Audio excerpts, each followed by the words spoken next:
मैं एक चीज़ आप लोगों को बताना चाहती हूँ कि आजकल मेरे साथ ये हो रहा है कि मैं जिस भी चीज़ पे फ़ोकस कर रही हूँ, वो चीज़ें मेरी लाइफ़ में ईज़िली तरीके से आ जा रहा है और वो चीज़ें मैं नहीं जानती थी कि ऐसा क्यों हो रहा है और ये अभी नहीं हो रहा है, ये काफ़ी दिन से हो रहा है। जब मैंने अपनी एनर्जी पे काम नहीं किया था, उस समय मैं काफ़ी नेगेटिव थॉट में रहती थी, तो वो चीज़ें मेरी लाइफ़ में चारों ओर से होता था। मुझे काफ़ी सफ़रिंग करना पड़ता था, काफ़ी संघर्ष करना पड़ता था वो चीज़ों पे।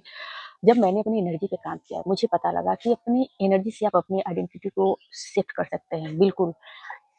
तो जब से मैंने अपनी एनर्जी पे काम करना स्टार्ट किया, तो मेरा फ़ोकस ये रहता है कि पॉज़िटिव चीज़ों पे फ़ोकस करो या जो चीज़ें मैं चाहती हूँ अपनी लाइफ़ में, जो चीज़ें मेरी लाइफ़ में हो, मैं उसी वाइब्रेशन में रहना स्टार्ट करती हूँ। मैं वो वही गुड वाइब्रेशन में रहने के लिए अपने ऊपर वर्क करती हूँ। मैं हर घंटे अपना एनर्जी चेक करती हूँ कि मेरी थॉट क्या आ रही है। तो इस समय ऐसा चीज़ हो रहा है कि मैं जिस भी चीज़ पे फ़ोकस कर रही हूँ, वो चीज़ें सच में बहुत आसानी से हो जा रही है। तो पहले तो मुझे ये लगा कि नहीं ये तो संयोगवश हो रहा है, लेकिन नहीं, ऐसा नहीं। अभी एक किस्सा बता रही हूँ, मैं कल की ही बात है, मैं जा रही थी मार्केट जा रही थी, बारिश हो रहा था, तो मैंने सोचा कि तुरंत टेम्पो मिल जाएगा, मेरे पास छतरी भी नहीं है, अगर मिल जाता तो मैं भीगती नहीं।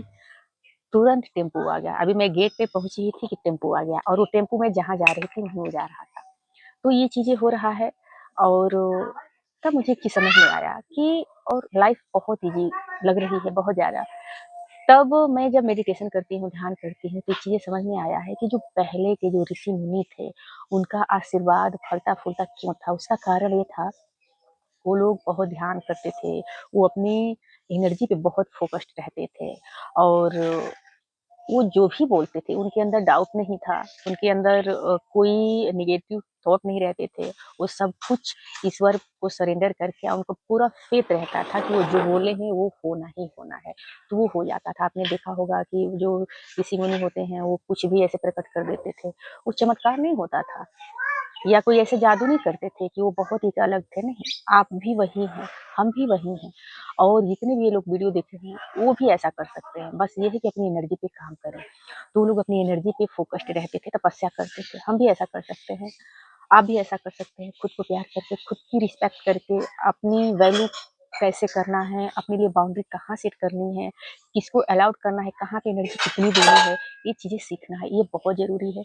हम लोग पैसों के बारे में बहुत कॉन्शियस रहते हैं कि पैसा बहुत कीमती है, बहुत कीमती है, लेकिन अपनी एनर्जी के बारे में हम कीमती नहीं, जो पैसे से भी ज़्यादा कीमती है। तो ये चीज़ें हमें देखना है और इस पे फ़ोकस्ड रहना है। और मैं बहुत खुश हूँ, मैंने अपने आस-पास लोगों से भी ये कॉम्प्लीमेंट सुनती हूँ कि ये तो जो बोलती हैं, अक्सर इनके मुँह से जो बोलती हैं, चीज़ें हो जाती है। तो पहले मुझे बहुत अच्छा लगता था कि अच्छा ये है, लेकिन अब मैं बिल्कुल पीसफुल रहती हूँ। मुझे कोई आश्चर्य नहीं होता है कि मतलब लोग ऐसे कॉम्प्लीमेंट दे रहे हैं, क्योंकि मैं जानती हूँ। मैं ये भी जानती हूँ कि वो भी ये चाहेंगे तो ये इस एनर्जी में आ जाएँगे, वो भी ये चीज़ें चाहेंगे तो उनकी भी मुँह से जो भी शब्द निकलेगा वो चीज़ें हो जाएगा। इसमें आपको अपने प्रति पूर्ण रूप से ईमानदारी चाहिए, पूर्ण रूप से लॉयल्टी चाहिए, पूर्ण रूप से समर्पण चाहिए। आप अपने हर एक थॉट के पीछे आप देखिए क्या आपकी एनर्जी है, आप कहाँ पे ज़्यादा फ़ोकस्ड हैं। ये चीज़ें हर एक चीज़ आपको देखना पड़ेगा और इसके लिए इनर वर्क लगता है, इनर वर्क करिए, खुद को हील करिए। तो आई होप आप लोगों को वीडियो समझ में आ गया होगा। धन्यवाद।